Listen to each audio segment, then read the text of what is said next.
Viewers நாங்கள் லட்சுமி நீங்கள் பார்த்துருக்கிறது 0 லக்ஷ்மி. ஒன்றுமே நைட் ஃபுல்லாக தூக்கமே வரல. நான் நேற்று ஒரு காதல் மன்னன் ஒரு வீடியோ போட்டேன்ல, நீங்கள் நம்புவீங்களான்னு தெரில. சத்தியமாக அந்த வீடியோ பேசிகிட்டு இருக்கும்போது எனக்கு இப்படி ஒரு விஷயம் ஸ்ட்ரைக் ஆச்சு.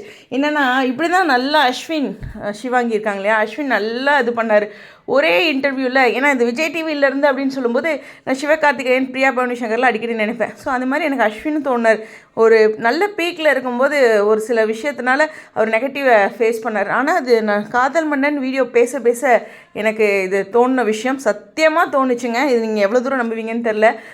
சரி, இப்போ விஜயுடைய, அதாவது சுவாமி வந்து ஃபஸ்ட்டே விஜய்னு அவர் பதிவு பண்ணார்ல, வாழ்க்கையில் ஏதோ ஒரு விஷயம் பண்ணுறோன்னா ஏதோ ஒரு காரணம் இருக்கும். பின்னாடி நம்ம ஒவ்வொருத்தரையும் அலசி அறைய முடியாது, கொஞ்சம் ஸ்போர்ட்டிவாக தான் எடுத்துக்கணும். ஆனால் அவர் வந்து பேசின விஷயம், நான் ஒருத்தர் 2 பேர் இல்லை, நான் கமெண்ட் செக்ஷன் ஃபுல்லாக நைட்டு உட்காந்து எல்லாமே இது பண்ணேன். ரிப்பீட்டட் கமெண்ட்ஸை விட நிறைய ஐடியிலேருந்தே வந்திருந்தது. அவ்வளோ எல்லாருமே ஹர்ட் ஆகியிருக்காங்க. காரணம், அவங்க விஜய் காவேரியை அவங்க ஒரு வியூவில் ரசித்து அவங்கள ஒரு பாசிட்டிவாக பார்க்கும்போது இருக்குது. விஜய், அதாவது சுவாமி வந்து விஜயை அந்த இடத்துல பேசினதில் அவர் சொன்ன முதல் தவறு என்னென்னா, ஒரு ஒய்ஃபு ஃபஸ்ட்டு இன்டர்வியூவில் பாருங்கள் நல்லா பேசியிருப்பார். ஒவ்வொரு விஷயங்களும் ரொம்ப டீட்டெயில்டாக யமுனா தான் தப்பு பண்ணாங்க, அப்புறம் வந்து கங்கா வந்து சப்போர்ட்டாக தான் இருக்காங்க அப்படின்னு ஒவ்வொரு விஷயமும் டீட்டெயில்டாக பேசியிருப்பார். பட் ஆனால் இங்கே ஏன் அப்படி ஆச்சு அப்படிங்கிறது தெரில. அந்த விளையாட்டு வினையாயிடுச்சு அப்படின்னு சொல்லுவாங்களா, அந்த பாயிண்ட் தான் எனக்கு தோணுது. நான் மீண்டும் மீண்டும் சுவாமிக்கு சப்போர்ட் பண்ணவே இல்லை. எஸ், அந்த இடத்துல வந்து அவர் ரெண்டு பேர், அதாவது ஒரு ஒய்ஃபாக அவங்கள ஹஸ்பண்ட் ஒய்ஃபாக நம்ம பார்க்குறோம்.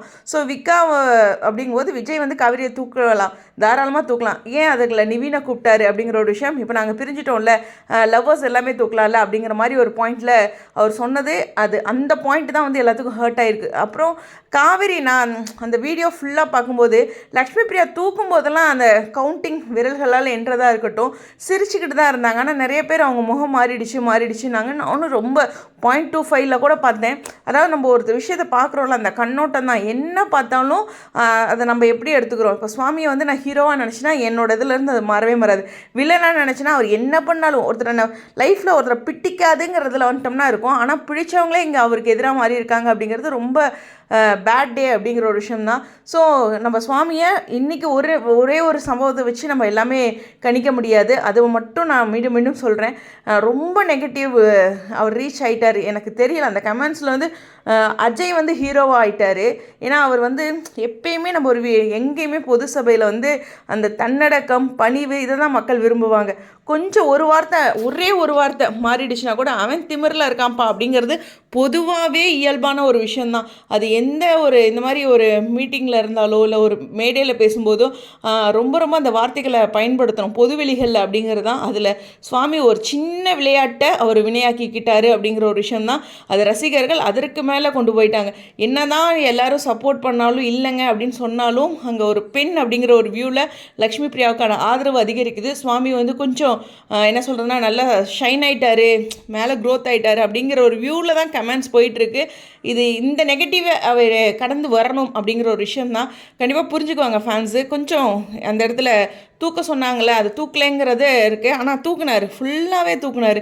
அவங்களும் கேம் விளையாண்டுட்டாங்க, எஸ்எஸ் மியூசிக்கும். அந்த இடத்துல வந்து ரொம்ப அழகாக விக்கா தோத்துட்டாங்கங்கிற வேர்டெலாம் எதுக்கு? எனக்கு உண்மையாக ஹானஸ்ட்டாக நான் ஒரு ஃப்ரெண்டுக்கிட்ட பேசுனேன்னா நான் அந்த விஷயத்த சொல்கிறேன். நீங்கள் எஸ்எஸ் மியூசிக்கில் இந்த ஈவெண்ட் எதுக்கு நடத்துனீங்க? அவங்கள ஷைன் பண்ண அடுத்த லெவலுக்கு கொண்டு போக தானே. இந்த மாதிரியான விஷயங்கள் தாக்கத்தை ஏற்படுத்துதுங்கிறது இருக்குல்ல.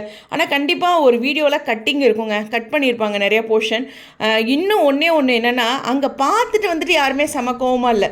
நம்ம இந்த வீடியோ பார்த்ததுக்கப்புறம் தான் எல்லோரும் கோவப்படுறோம். ஆனால் அந்த ஷோ பார்த்தாங்களே, அதுக்கப்புறம் சுவாமியை மீட் பண்ணி ஃபோட்டோ எடுத்து ஆட்டோகிராஃப் எடுத்து எல்லோரும் சாப்பிட்டு இந்த மாதிரியான விஷயங்களில் யாருக்குமே கோவம் இல்லை. அந்த ஈவெண்ட் வந்து நெகட்டிவாகவும் தெரியலன்னு தான் எல்லோரும் சொல்கிறாங்க.